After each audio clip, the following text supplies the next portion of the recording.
This week, either on Tuesday or Wednesday, the government will be introducing its changes to the Stage 3 tax cuts to the Parliament.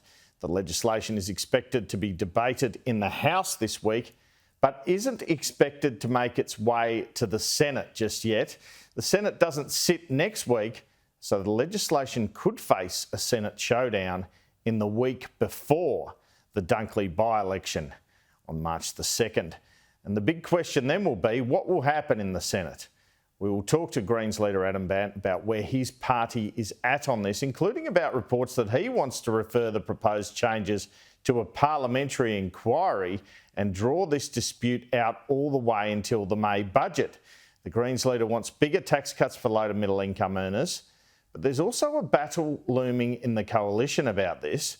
There's going to be a substantial backbench pressure on Peter Dutton to vote against the changes in the tax cuts and return the plan to Scott Morrison's Stage 3, which gave higher income earners an extra $9,000 a year. One Liberal MP told Sunday Agenda that there is no way that the Liberal Party should be voting for something that involves retaining the 37% tax rate in the tax system, which is what the Albanese-Chalmers proposal does. Quote, "We voted against the energy price caps and no one gives an S," the Liberal MP says of the government weaponising the issue if the opposition votes down the package.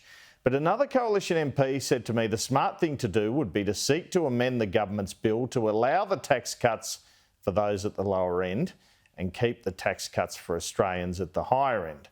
The government says this will cost another $38 billion.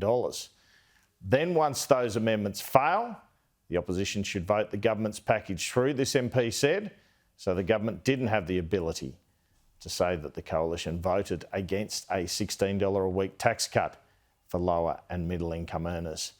Peter Dutton seemed to support this option to wave the tax changes through eventually in an interview on Friday. Your own electorate is among those who are going to benefit greatly from these changes to the tax cuts, some 85% of them. You don't want to take money away from them, do you? And we're not going to. I've been very clear. So you're not going to stand in the way of these changes as a party? Very clear that the Liberal Party is the party of lower taxes. We always have been. We always will be. All right, well, Mr Dutton's language was ironically similar to that of Deputy Prime Minister Richard Marles in opposition. On this program 2 years ago, he foreshadowed the opposition supporting Scott Morrison's Stage 3 tax cuts at the 2022 election. At the time, he said, quote, "Our instinct is that we don't want to stand between people and a tax cut." Prime Minister Anthony Albanese made clear in an interview with me for last week's Sunday Agenda that he wants to put his plan to the Senate with no horse trading, no compromises, and have it passed. He also said that people should not rule out the opposition passing the package. Can you give a commitment then that in negotiations with the Greens in the Senate you won't take more off higher earners, or could that potentially be on the table? No, this is our plan. This is it. You are not changing this plan. This is our plan. We will put it to the Parliament. We are determined to argue our case. We have our plan.